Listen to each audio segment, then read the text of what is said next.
السلام عليكم، ازيكم يا حبايبي؟ عاملين ايه؟ يا رب تكونوا في احسن حال واحسن صحة. ورجعت لكم فيديو جديد ومهم كالعادة، وهو عن اكبر مشكلة ممكن تصادفنا في حياتنا، وهي امتناع السلحفة عن الاكل. طبعا المشكلة دي بتصادف ناس كتير جدا، خصوصا لو السلحفة لسه جاية جديد، فبتبقى رافضة الاكل، والموضوع ده بيأثر على نفسية المربي جدا وبيتعب نفسيته.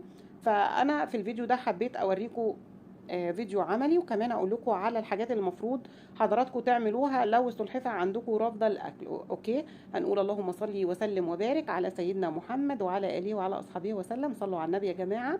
وطبعا هستنى من حضراتكم الكومنت الحلو، ويا ريت تكملوا الفيديو من البدايه للنهايه. اوكي. طبعا ده السلحف المصري الذكر اللي كان جاي لي للعلاج، وكمان عشان كان قاطع اكل خالص. فالحمد لله، الفضل من عند رب العالمين والتوفيق من عند رب العالمين زي ما حضراتكم شايفين.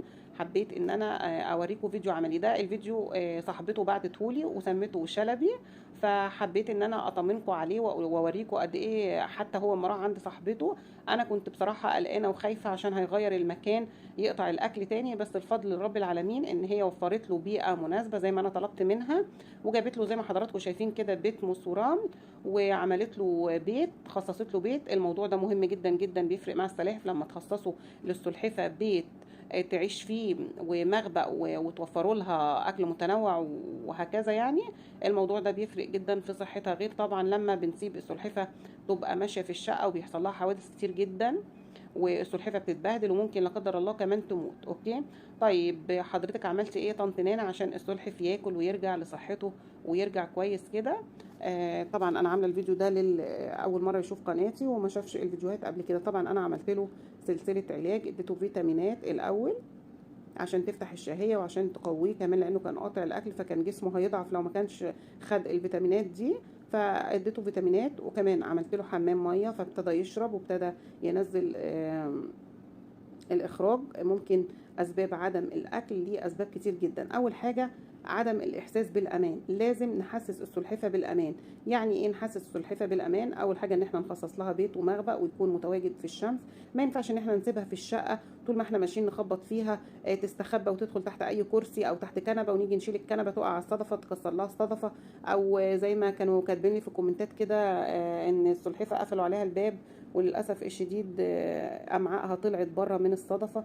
وحوادث كتير بتحصل وبهدله كتير بتحصل، يعني كلها بتدل على الاهمال. فطبعا اول حاجه بنعملها عشان السلحفه تاكل وتكون كويسه نحسسها بالامان. ممنوع نلعب بالسلحفه، ممنوع نشيل ونحط فيها كتير جدا. المفروض نوفر لها بيئه مناسبه، نوفر لها بيت، نوفر لها يا بيت موس ورمل يا تربه زراعيه ورمل، المتوفر عندنا نوفره لها. بنرجع بقى تاني بننوع لها في الاكل. ممكن ترفض انواع، بعض الانواع من الخضروات، وممكن تاكل البعض التاني. طيب انا عملت ايه مع السلحف ده؟ طبعا لما جالي كان رافض الاكل خالص. عالجته الاول، عملت له فحص شامل. طبعا كان عنده برد وكان عنده التهاب في عينه، ده اللي كان متابع سلسله الفيديوهات اللي انا عملتها له. بس زي ما قلت لحضراتكم انا بشرح للي اول مره يشوف قناتي ويشوف الفيديو. تمام. بعد ما اديته الفيتامينات عشان تفتح شهيته وتقويه وجسمه ما يضعفش، عملت له حمام ميه والحمد لله رب العالمين. بعد كده ابتديت ااكله. وما تنسوش كمان ان انتوا تدعوا للسلاحف بتاعتكم في الصلاه يا جماعه. على فكره موضوع الدعاء ده بيفرق جدا جدا جدا للسلحفه. ندعي لها ان ربنا يبارك فيها، ان ربنا يشفيها، ان ربنا يفتح شهيتها، وهكذا. اي حاجه عايزينها ندعيها رب العالمين، وربنا على كل شيء قدير. تمام. فالدعاء يمكن هو اساس ان السلاحف عندي بتخف. انا بتابعهم، بتقي الله فيهم، براعي ربنا فيهم، بدعي لهم في كل صلاتي اكنهم يعني زي اولادي بالظبط. زي ما اولادي مثلا بيتعبوا بدعي لسلاحفي زي اولادي بالظبط. فاللي بطلبه من حضراتكم تدعوا لهم طبعا مع توفير البيئه المناسبه.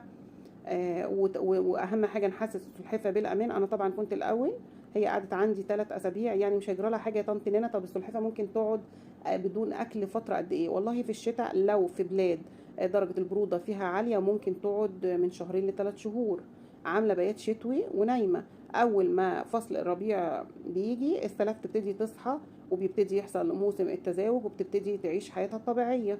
اول ما الشتاء بيجي السلاحف تدخل في بيت شتوي. طيب لو احنا في الصيف والسلحفه رافضه الاكل بتبقى حاسه بعدم الامان، بتكون بمعنى اصح اتبهدلت وشافت ايام يعني ما يعلم بها الا ربنا، في شيل وحط وبهدله. وطبعا الذكر ده زي ما حضراتكم شايفين كده الصدفه بتاعته كانت متبهدله ومتكسره، وكمان كان داخله على عفن، بس نشفت الحمد لله رب العالمين. فالسلحف ده شاف بهدله كتير جدا زي ما حضراتكم شايفين كده، الصدفه كانت متبهدله جدا يعني من بطنه ومن ظهره ومن الصدفه ومن كل حاجه.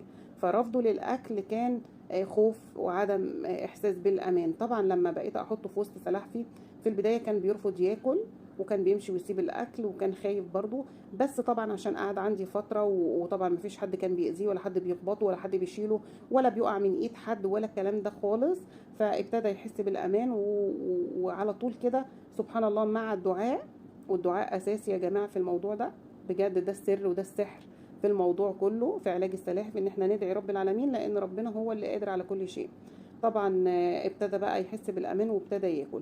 انا كنت خايفه بصراحه لما يروح لصاحبته يقطع الاكل، بس الفضل لرب العالمين، وهي بعتت لي فيديو واكدت لي ان هي موفره له بيئه مناسبه وان هو بياكل وشهيته مفتوحه، وده فضل من عند رب العالمين. اللي عايزه بقى الرساله اللي انا اوصلها لكم من خلال الفيديو ده، ان حضراتكم ما تيأسوش. السلاحف عايزه طولة بال وعايزه صبر وعايزه اهتمام وعايزه ان احنا نتقي الله فيها ونراعي ربنا فيها، عشان دي روح وهنتحاسب عليها. نحاول معاها ما ناكلهاش بالعنف، ما نتعاملش معاها بالعنف. هي قعدت 3 اسابيع، ممكن في سلاحف بتقعد اسبوع، في سلاحف بتقعد 10 ايام، في سلاحف بتقعد اسبوعين، في سلاحف بتقعد 3، في سلاحف بتقعد شهر، في سلاحف بتقعد شهرين رافضه الاكل من كتر الخوف اللي هي بتبقى فيه وعدم الامان اللي هي فيه. طبعا انا ما جبت زيزي قبل كده قعدت فتره برضو طويله ما تاكلش وكانت مغلباني، بس انا ما يأستش، كنت بستعين برب العالمين وبعمل اللي عليا والتوفيق من عند رب العالمين. الحمد لله بقت كويسه. والذكر ده كمان اقسم بالله معجزه انه كان، لان كان قعد فتره عندي 3 اسابيع ما ياكلش وما كانش في حاجه، ما كانش عنده مشكله يعني. بس انا طبعا اول ما وفرت له بيئه مناسبه وكمان حسسته بالامان الحمد لله ابتدى ياكل. انا هنا جبت الذكر اللي رقبته وجعاه، قلت ما احطه قدامه عشان هو يا عيني يحاول يقلده ويحاول ياكل زيه. بس يا حبيبي برضو دي المشكله في رقبته، يعني هو انا حاسه ان صحته احسن شويه، بس برضو لغايه دلوقتي ما يقدرش يعمل حركه الرقبه اللي الذكر بيعملها، شايفين ان هو ياكل ويبلع ويدخل راسه ويطلعها وكده، لا. دي راسه برضو لسه يعني يمكن العلاج يجيب نتيجة وتحصل المعجزة، وهبقى في قمة سعادتي بجد لو السلحف ده رجع طبيعي وزي بقية السلاحف، يعني بتمنى من رب العالمين.